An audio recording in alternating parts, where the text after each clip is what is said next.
processo de interiorização e a mineração.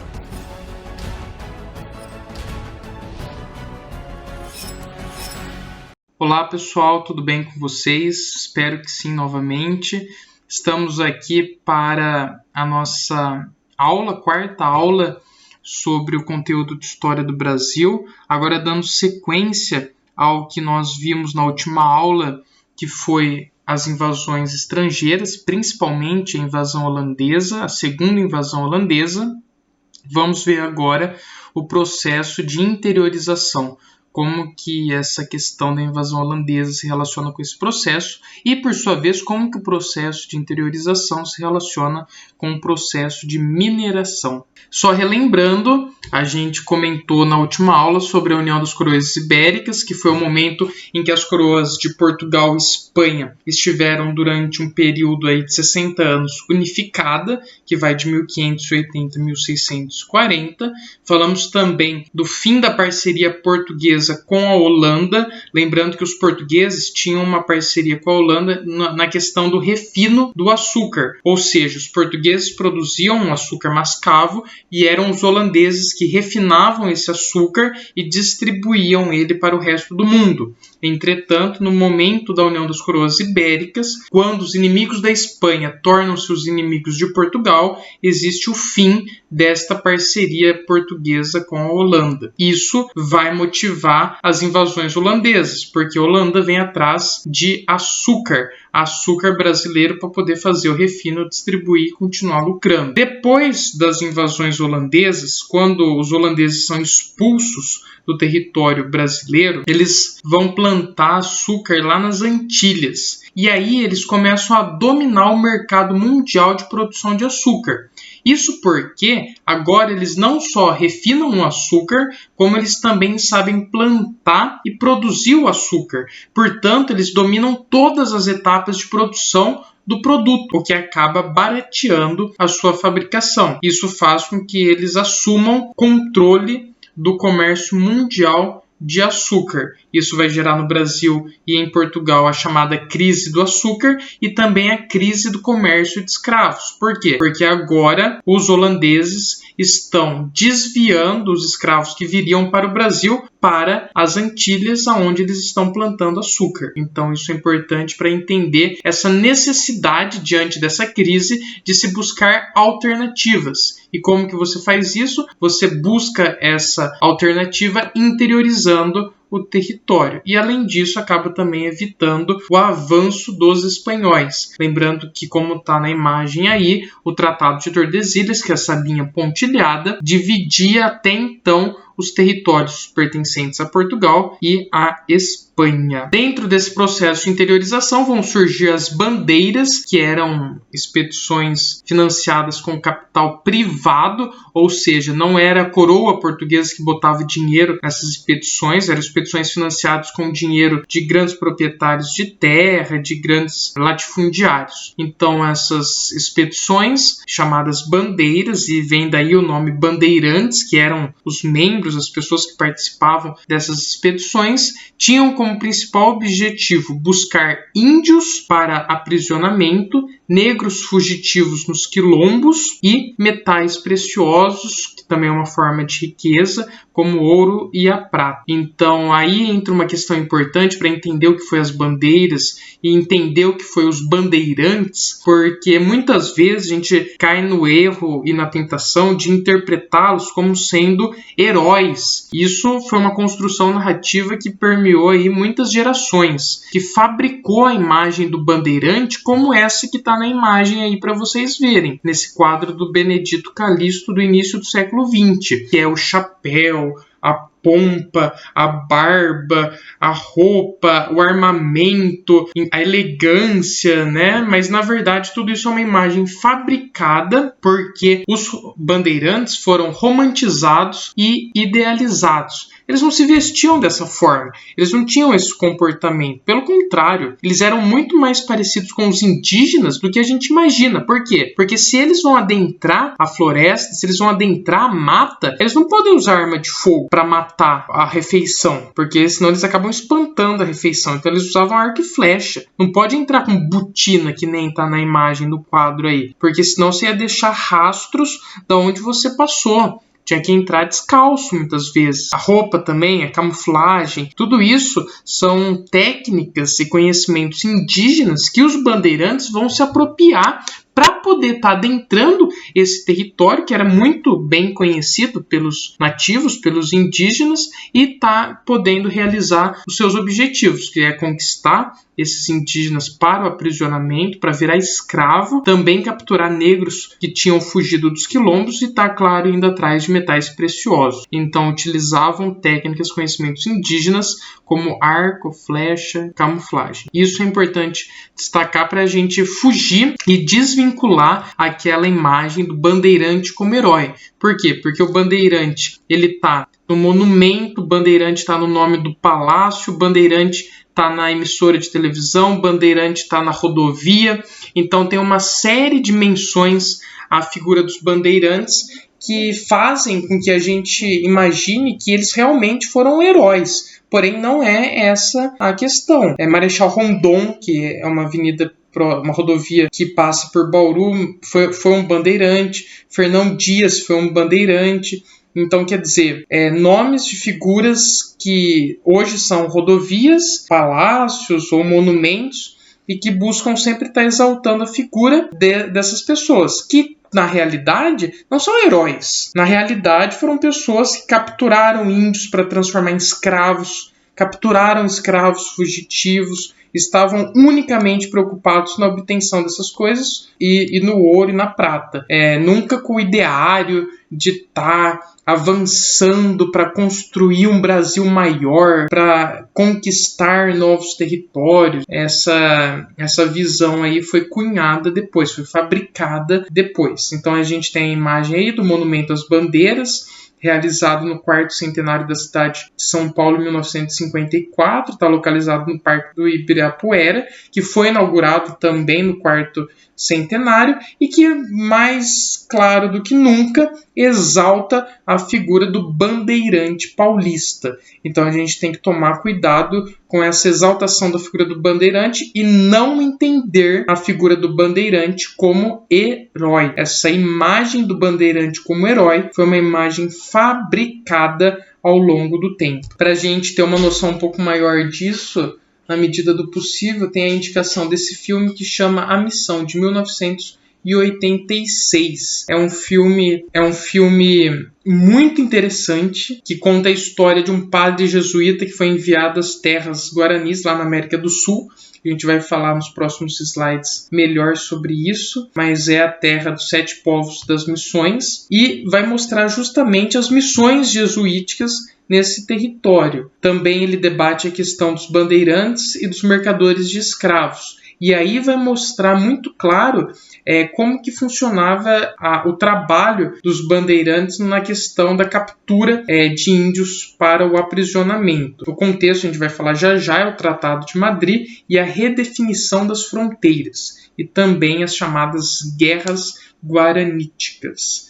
Então é um filme bem interessante, fica a dica para quem puder assistir nesse período de quarentena, tem no YouTube gratuito. Outras formas de expedição, além das bandeiras, tinham também as monções, que eram expedições que seguiam o curso dos rios. Lembrando que o Brasil tem muitos afluentes, muitos rios, então era uma boa forma de interiorizar o território, porque sempre na beirada dos rios era que se concentravam também as populações indígenas. Prospectoras são expedições que tinham o objetivo exclusivamente de encontrar ouro e pedras preciosas, não foram tão comuns, mas aconteceram também. E, igualmente as entradas, que eram expedições financiadas não com capital privado, mas sim com capital estatal, e essas sim tinham o principal objetivo de realizar e conquistar uma expansão territorial. A economia no interior desse território era dividida em 2 principais questões. A primeira delas, a pecuária, quando vaqueiros, que eram mão de obras livres,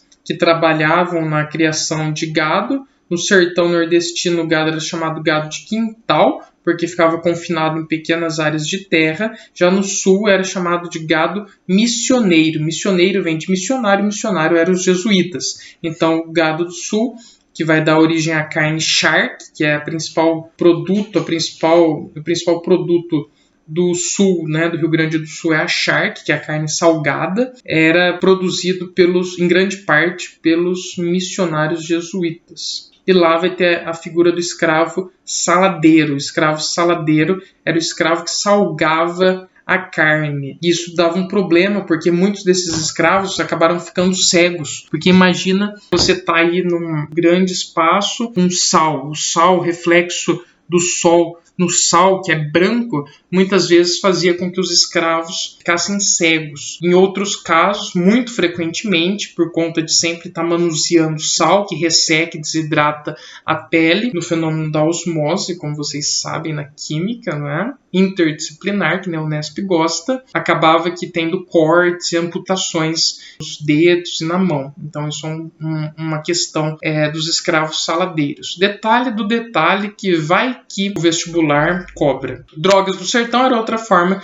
de extrair lucro também no interior deste território. O que é as drogas do sertão? Extrativismo vegetal na Amazônia. Nada mais é do que especiarias do sertão nordestino, produtos nativos como guaraná, cacau, cravo, entre outros que tinham um alto valor de mercado. O reflexo disso tudo, quando começa a se interiorizar nesse território, penetrar nesse território, vai ser o encontrar em um dado momento ouro e metais preciosos. Então, portanto, o início do processo de mineração e, consequentemente, com essa interiorização, a formação de novos tratados de fronteira. Um desses tratados, aliás, o principal desses tratados é o chamado Tratado de Madrid de 1750. Com a unificação das coroas ibéricas, em 1580, é como se a linha do Tratado de Tordesilhas, que dividisse os territórios entre Portugal e Espanha,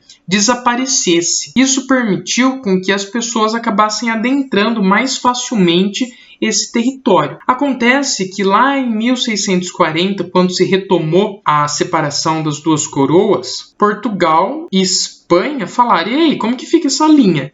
E agora que o pessoal já se misturou, muitos portugueses já adentraram, interiorizaram esse território. Daí foi necessário eles conversarem e estabelecerem um novo tratado de fronteira, que acontece lá em 1750, que vai deixar o Brasil mais ou menos, não exatamente do jeito que está aqui, mas mais ou menos do jeito que a gente conhece hoje. Por quê? Porque amplia a fronteira do Brasil. Então, qual que foi a questão mais emblemática desse tratado? Um dos tópicos que previa esse acordo era que a cidade, território de 7 povos das Missões, que estava localizado em território agora brasileiro, pertencente a Portugal, tinha muitos espanhóis. Então, esses espanhóis deveriam ir para o território espanhol, na cidade de Sacramento, e os portugueses que estavam aqui em Sacramento, já no território espanhol, deveriam ir para a cidade de 7 povos. Resumidamente, Portugal passa a possuir a cidade de 7 povos e Sacramento,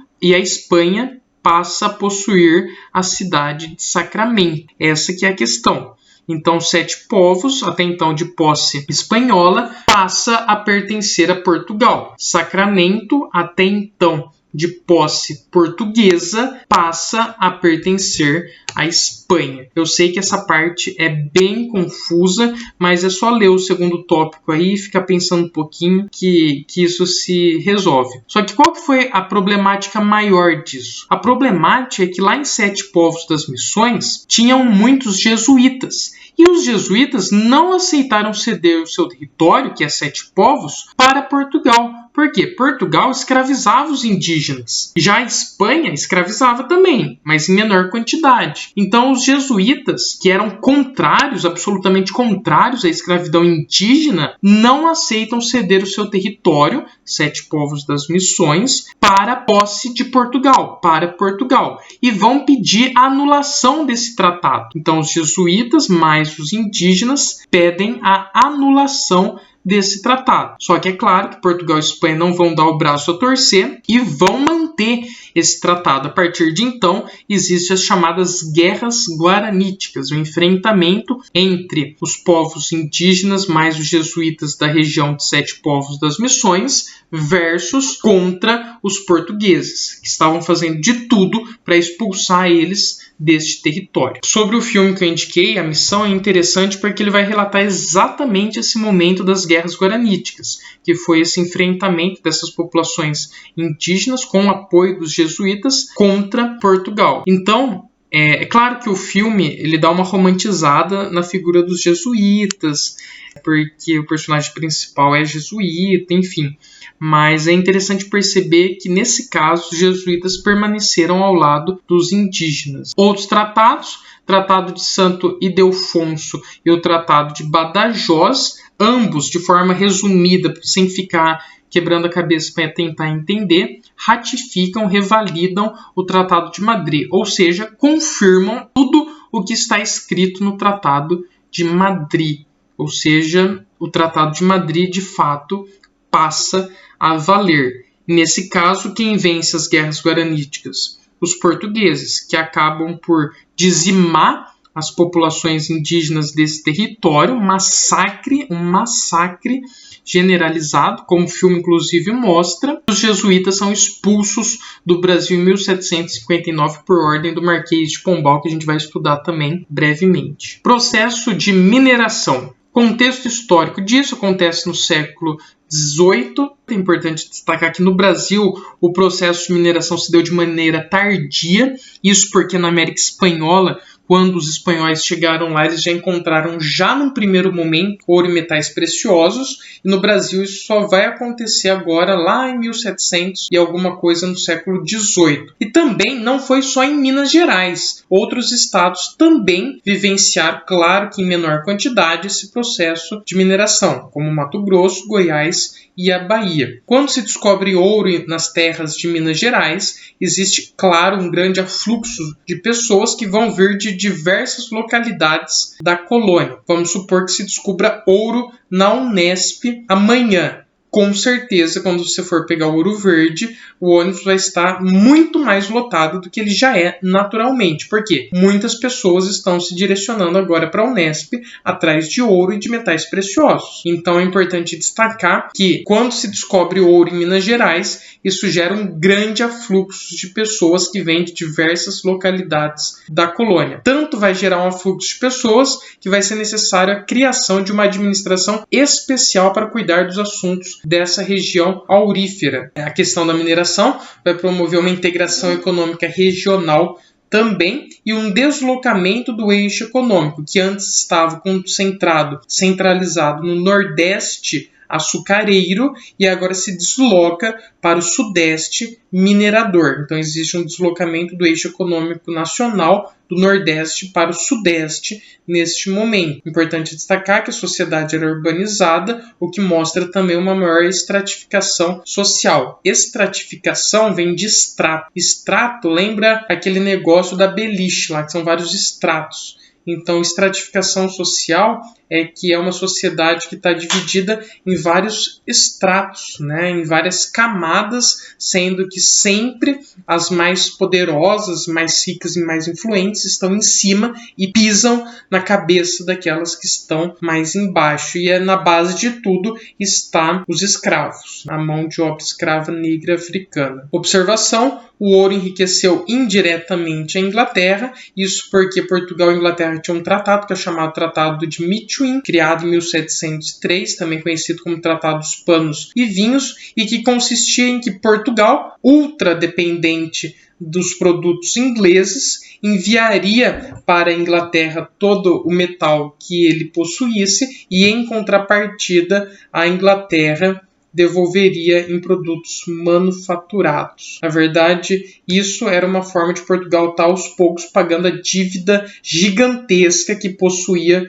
com o país britânico, que já estava agora iniciando, à beira de iniciar o seu processo de revolução industrial, que ocorre também no século XVIII. Intendência das Minas é o nome dessa administração especial que se cria para resolver os assuntos da mineração. Ela era responsável por realizar a cobrança de impostos, claro que vai ser o principal ponto desta administração, mas também realizava segurança e cuidava da justiça desse território. Os impostos se inserem dentro dessa lógica capitalista e eram 3 principais. O primeiro deles é o quinto, ou seja, 1/5 de tudo que for arrecadado, ou seja, 20% de tudo que foi arrecadado. Então, quando eu estava explorando lá, vamos supor que eu fosse uma pessoa que explorava ouro. No final do dia ou no final da semana, tudo que eu tivesse conseguido coletar de ouro, eu tinha que levar na chamada casa de fundição. Lá eles iam pesar o ouro que eu consegui, fundir o ouro que eu consegui, inclusive nessas barras que está na imagem aí do lado. 20% de tudo o que eu consegui achar, de tudo o que eu peguei de ouro, ficaria para a coroa portuguesa em forma de imposto. Por isso que se chama quinto, né? Inclusive, aquela expressão quinto dos infernos nasce daí, porque o pessoal falava, você já pagou quinto? Eu falei, que quinto? O quinto dos infernos. Aquela porcaria daquele imposto lá. Então o pessoal que não gostava muito xingava bastante. Captação era uma outra forma de imposto, imposto sobre o número de mercadorias, sobre o número de escravos. Captação era uma outra forma de imposto, nesse caso sobre o número de escravos, também de propriedades, né? Então, de acordo com a quantidade de escravos que a pessoa possuía, ou de territórios, de terras, de propriedades, o imposto era proporcionalmente maior. E a derrama era a cobrança da meta não atingida. Se a pessoa tinha uma determinada meta de conseguir X quantidade de ouro para pagar Y quantidade de imposto e não conseguia atingir essa meta, a derrama era um imposto que já cobria essa meta não atingida. Ou seja, imposto, imposto, imposto, e se não pagar o imposto, mais imposto. Então, muitos impostos nesse período, o que a gente vai ver mais adiante, que vai gerar um reflexo muito interessante, que são as chamadas rebeliões nativistas e nacionais, que acontecem em grande maioria na região mineradora, inclusive a chamada Inconfidência Mineira. A sociedade mineradora, como a gente viu, era estratificada, então estava dividida em estratos sociais. A autoridade da coroa portuguesa e ricos mineradores estavam no topo, logo abaixo os comerciantes, profissionais liberais, mão de obra livre e padres, o clero estava logo abaixo, e na base dessa sociedade mineradora a presença dos escravos. Realidade social, prostituição, jogos de azar, vadiagem, mendicância. Da mesma forma que era uma sociedade extremamente rica, para alguns era uma sociedade extremamente miserável para outros, porque era também extremamente desigual. Muitos tinham pouco e poucos tinham muitos. Variava de acordo, muitas vezes, com a sorte da pessoa de estar conseguindo achar ou não esses metais preciosos. Observação: o ouro enriqueceu indiretamente quem transportava e comercializava os produtos na região aurífera. Isso porque a galera toda que foi para essa região precisava comer. Então tinha gente para vender, produzir, plantar e comercializar para esse pessoal, que acabou enriquecendo também. Então quem transportava e comercializava produtos nessa região acaba enriquecendo, mesmo porque vai cobrar os olhos da cara, porque sabe que quem podia pagar muito por aquilo.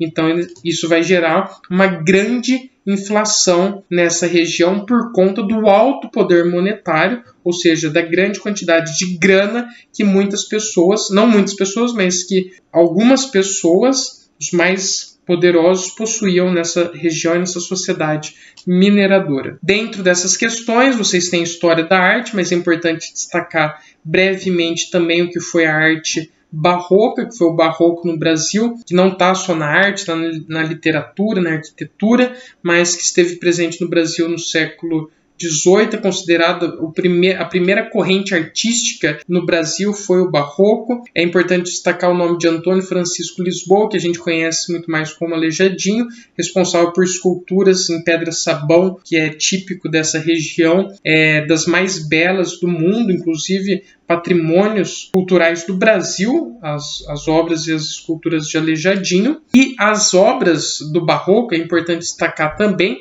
que muitas delas vão ter a temática religiosa, ou seja, vão apelar para aquela questão das obras sacras. As esculturas de Aleijadinho são de imagens de Nossa Senhora, são imagens dos apóstolos, as pinturas retratam passagens bíblicas. Então, a maioria das obras que se consolidou do Barroco, não todas, mas a maioria tem a temática religiosa, que vai ter o principal objetivo nesse sentido de catequizar, através da arte, através da pintura, através da escultura, as pessoas da sociedade. Muitos analfabetos que não podiam ler a Bíblia, ou que não tinham disponibilidade, permissão para tal, como os escravos, né? Que nem poderiam ser alfabetizados. Então, essa é uma questão importante. As temáticas religiosas do Barroco são importantes porque elas se inserem dentro dessa pegada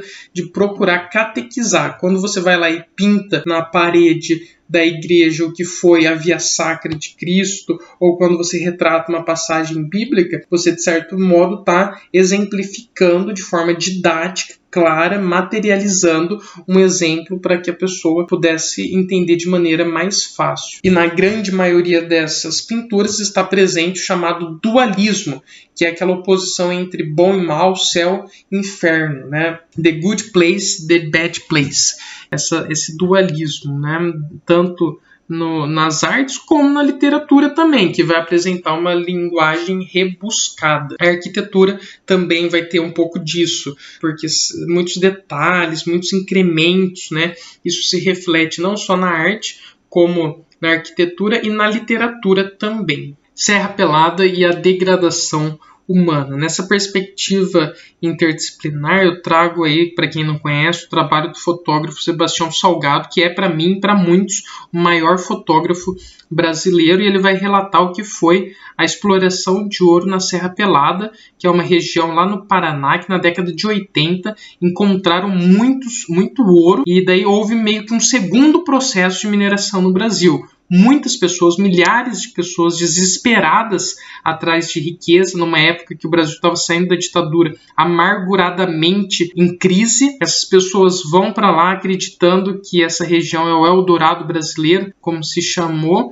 e o Sebastião Salgado vai fazer todo o retrato, toda a fotografia dessas pessoas que, como ele mesmo relata, pareciam formiguinhas trabalhando em grandes minas de exploração de ouro e de metais preciosos dos mais diversos, né? Então, exploração dos recursos naturais é uma questão que a gente pode destacar disso, e das relações sociais também. As pessoas foram desumanizadas. O trabalho de Sebastião Salgado é humanizar, contar histórias de vida para humanizar essas pessoas que trabalhavam, como ele mesmo disse, parecendo que eram formigas operárias. Isso vai gerar impactos socioambientais e também atraiu mais de 100 mil pessoas para essa região. Essa é uma das muitas fotos que o Sebastião Salgado produziu. Dentro de mineração e na perspectiva interdisciplinar, é impossível deixar de mencionar as tragédias e os crimes ambientais e humanos que aconteceram nos últimos anos recentes na história do Brasil, que foi o rompimento das barragens de mineração na cidade de Mariana, em Minas Gerais, em 2015, de Brumadinho, também em Minas Gerais, em janeiro de 2019. São 278 mortos e 11 pessoas que continuam desaparecidas até hoje lá em Brumadinho, ao todo, né, nesses números.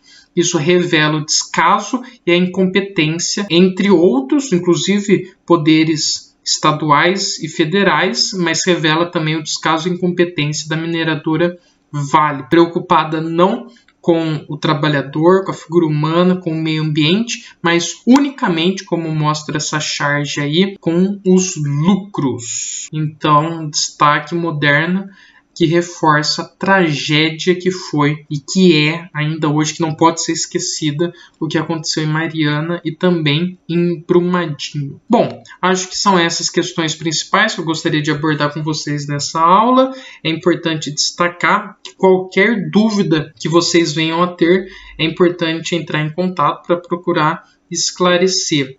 Agradeço a atenção e a paciência de vocês, sigo à disposição e é isso daí, pessoal. Muito obrigado e até a próxima aula também, que vai ser interessante porque é época pombalina e as rebeliões nativistas e nacionais. Tchau!